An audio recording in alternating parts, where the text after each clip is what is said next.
Welcome back, everyone. I hope you're being as interactive as possible on the site and you're ready with those feedback forms. I'm now going to be joined by Alessio Moroni from Cambium. Hi, Alessio. Hi, Brian. How are you? Yeah, I'm good. I'm intrigued by your talk. It sounds like something out of the Euros. 5G mobile versus 5G fixed. It sounds like the Milan derby. But anyway, you'll no doubt tell us more. So to keep us on schedule, I'm going to disappear. And but just remember, don't go into extra time because Lisa will kill me. I know, Brian. I will fit into the 1 hour schedule, okay? Off you go. Thank you very much, Brian. So first of all, I would like to start the presentation by thanking all of you. I want to thank each and every single person connected to this event. Just for your information, we have roughly 5,000 wireless internet service provider over here in EMEA. So this is just a very little sample of the carriers working with us all across EMEA. You can see, all types of service provider, fixed, mobile, very large WISP, which in the meantime they became carriers. We have a lot of different size of service provider working with us. We even have satellite providers like Eutelsat and managed service provider. Reality is that I will need 100 slides to try to put together all the reference that we have in EMEA. So thanks a lot for working with Cambium. It's been a long journey, and I really think that the best is yet to come. I want to start this presentation by remembering to each one of you which are the objectives, the European Commission strategic objectives that we need to meet by 2025. You will understand very shortly why. So the first objective is that there is a need for gigabit connectivity for all of the main socio-economic drivers. This is objective number one. Then the uninterrupted 5G coverage for all urban areas and major terrestrial transport paths, and also a minimum of 100 megabits for all the Europeans. But this is not over. Actually, there is other objectives, even more challenging for 2030. Looks like it's far away, but it's not. All European households are covered by a gigabit network, and all populated areas are covered by 5G. So now you understand why we are calling this event the multi-gigabit summit. Let's start trying to understand the approach so far for the different countries. You see here that there are different types of approach. There are some countries that have chosen a technology neutral approach, some others that have an intermediate approach, some others that they are betting only on fiber to the home. There are some other countries which I think I represent quite a bit, that they have decided to go even into more challenging objectives, like Italy, because in Italy there is a plan which is brand new to meet the 1 gigabit target and 5G coverage by 2026. It looks like 2030 was not challenging enough, so we have decided to go even earlier in 2026. So this is a big challenge, but the good thing is that as Cambium we have a lot of technology to put on the table to help our service provider. We need to talk about very high capacity network according to the Bereg definition. This is very important to understand that in order for a network to be available for funding or to be counted into the mapping, it must be compliant with the very high capacity network. So there are different criterion. Actually, there are 4 criterion according to the Bereg guidelines to be recognized as a very high capacity network. And the good thing is that Cambium has the right technology that can help our customer to fit into the criterion. This is really important because, as I said, being able to demonstrate that your network is a very high capacity, it opens up opportunity for funding, and it also opens up the opportunity to be relevant into the broadband mapping, so that it is not possible to build other very high capacity network with European funding, because you already have a very high capacity network. So we have technology that can definitely provide 1 gig data link and 200 uplink data rate, and also the 150 megabits and 50 megabits up, according to criterion 3 and 4. This is very important, because as I shared earlier, there is a lot of funding available in Europe, and this could be a tremendous opportunity. And actually, this is not just for Europe, because as I said, Martin, earlier at the beginning of the presentation, there are also national initiatives of funding across all EMEA, so also in Middle East and Africa. I want to share this slide because when we talk about very high capacity network, the requirements are very high. But the reality is that if you make an analysis of the bandwidth consumption for a family of 4 or a family of 8, the reality is that we don't really need a gigabit. Even if we have the technology to do it, we don't really need a gigabit.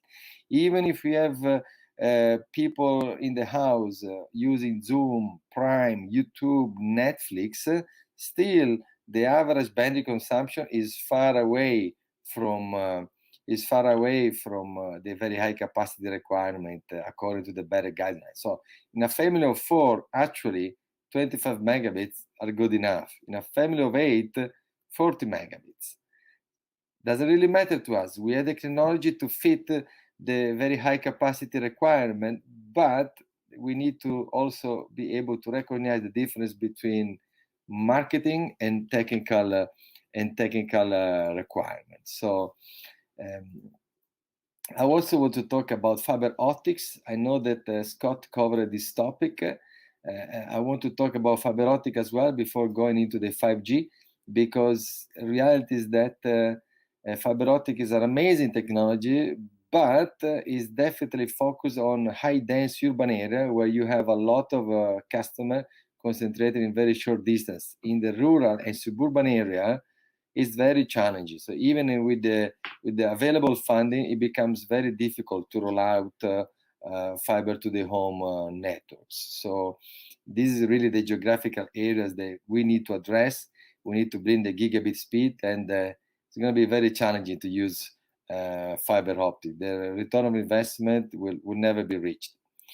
So there are some drivers that are really pushing fixed wireless access, and I would say we are in prime time.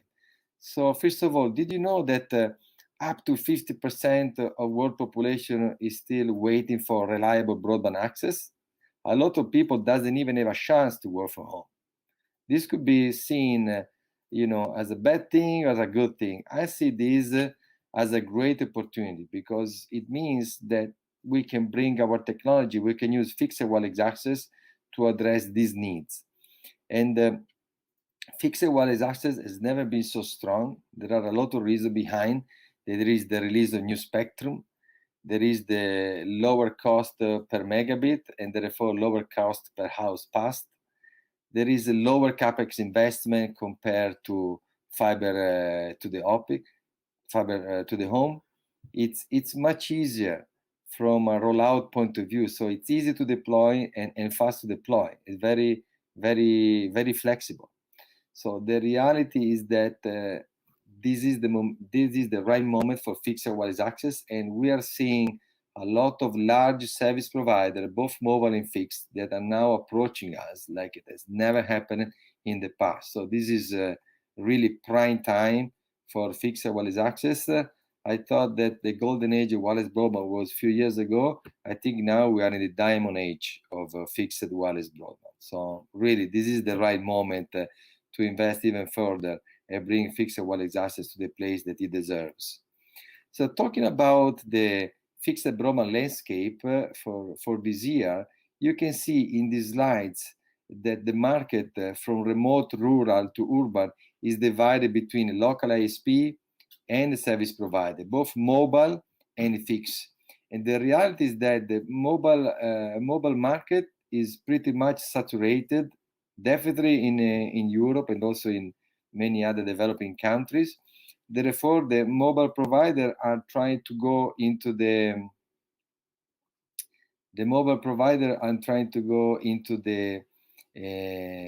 rural areas, and at the same time, the ISPs are trying to go into the urban dense areas. So this really means that there is a huge opportunity for growth in both sense, for mobile service provider and also for service providers. Sono scomparse le mie slide. So I think there is a technical issue here, so I no longer see my slides, but I think I can move forward anyway. If from remote they can put back the slide, it would help the Ross. Io non le vedo. I have an issue, I'm sorry.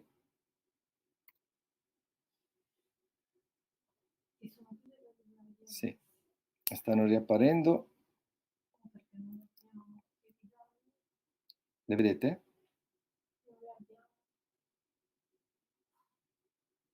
Le rivedete? No. Non so cosa fare. We have a technical issue here.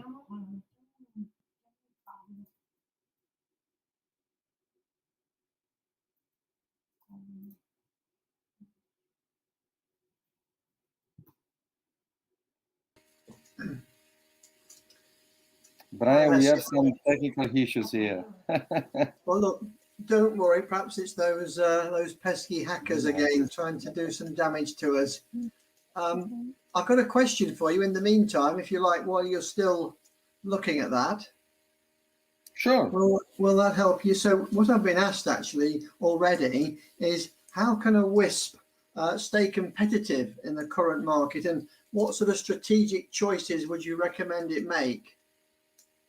This is a very good question, Brian. I think the market is changing and the customer needs are changing. So I think it's important for an internet service provider today to really go beyond the unlicensed spectrum and try to secure licensed spectrum, like at millimeter wave, if available, or 60 gigahertz. And I think these both technology, one is really fitting into the rural deployment. The other is really fitting into the urban dense environment, and a complementary solution for both, which can bring unique value, is Wi-Fi 6. So this is really important. So I encourage our customers in general to go beyond what are the traditional technologies that have been used to, and embrace millimeter wave, embrace 60 gigahertz, but also make sure that they understand, they completely embrace the Wi-Fi, because Wi-Fi is going to be needed anyway, even for fiber to the home connection. So this is extremely important. So I think that we are in a period where we will see an increased demand for bandwidth. So being able to select the right type of technologies is really the right thing to do. So Cambium is here to support our partners and customers along this new journey. Okay, yeah, no problem. I mean, I was very interested in what you were saying about having 5,000 service providers. That's amazing. Anyway, look, I'm going to let you just quickly try and fix your problem, and I'm sure we can make the presentation available to the audience afterwards, but I'm going to give you a few seconds while I remind everybody about one or two bits of the site, okay? Perfect. Thank you, Brian. Go on now.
Hi everyone, we're back. Alessio, have we fixed the issue? I think we do actually, Brian. A suggestion for all the people attending the event: do not upgrade your operating system 2 days before a major event. I think that's a lessons learned. Never ever Okay, again. I will go away again and let you finish the presentation.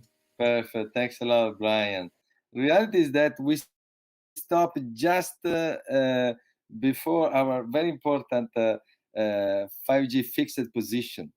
And I want to share that in the market today, when we talk about millimeter wave, there are basically two types of solutions. The first is made up of proprietary solutions, which are really microwave-like, and they are mostly FDD. We only saw recently some TDD options available, and because they come from microwave, they have also very expensive CPEs. They don't really have a roadmap evolution to 5G and neither capacity improvement. I mean, they could potentially have capacity improvement, but the cost of the CPE will be even higher. On the other hand, an alternative to the proprietary technology is the mobile 5G. As the name says, this technology is meant to provide mobile service in a high urban area. And even that, today, it currently requires to have both millimeter wave spectrum and the sub-6 giga spectrum, which is required, is mandatory to establish the connection. And then the millimeter wave is needed to provide the capacity. So today, there is not yet a 5G chipset millimeter wave only. And we don't have visibility that this will happen before 24 months. So this technology is really they can provide high capacity, but short distance, and also require a very complex 5G core network infrastructure. And then there is Cambium. As usual, we try to do something different. So even if there are not today available millimeter wave chipset, we managed to put together a solution which is standard-based 5G NR air interface, is a software-defined radio architecture, which enables today and tomorrow to interoperate with 5G NR based CPE. So today we start with a software-defined radio, which basically is compliant with 5G NR air interface. In the future, we will introduce Cambium 5G NR chipset-based CPE, and later on, we will be able to introduce also third-party CPEs. And even these third-party CPEs will be able to interoperate in the same sector with the Cambium CPE. So as usual, we have taken a very different approach. And given the few customers that we have spoken with, it looks like there is a great interest into the market. Just to make a little comparison between 5G fixed and 5G mobile. So the Cambium 5G fixed is really optimized for fixed wireless access application in rural and suburban area, optimized for low density and long range requirements. We don't need an expensive 5G core network, which is required instead for mobile services. We can guarantee return on investment in rural area, and mostly this is a millimeter wave technology only. So we do not require the utilization of sub-6 gigahertz to establish the connection with the CPE. And our solution can coexist with the 5G mobile networks that are going to be rolled out for sure in high dense urban areas. So if you look at the 5G mobile, these technologies, they have been built from scratch really to provide mobile services in high dense area. They require a very expensive 5G core, and they are also very capex driven. There is a reason why these 4G and 5G networks have never been successful and never been used outside urban dense area. So Cambium is taking the best of both worlds, the proprietary world and the mobile world, and we have put together a solution which we think is going to be really successful into the market.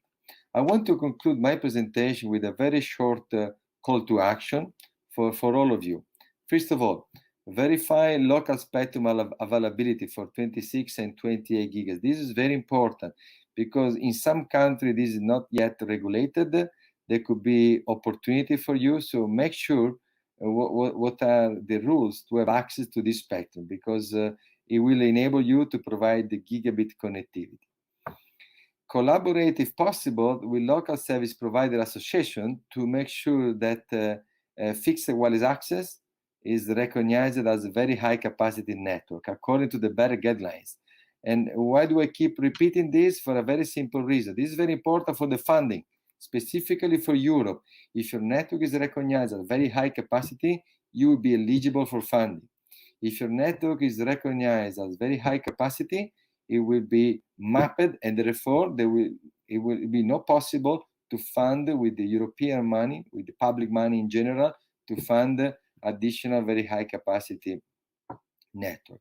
And last but not least, Wi-Fi 6 can bring a lot of value for both 5G fixed and 60 gigas. So do not miss this opportunity, and do not miss it simply because you have never done it in the past. It doesn't really matter. Wi-Fi is not even close to what it used to be 5 or even 10 years ago. It's a very strong and powerful solution that can be coupled with 60 gigahertz, with 5G fixed, and also with fiber to the home. So this is everything, and apologize for the inconvenience.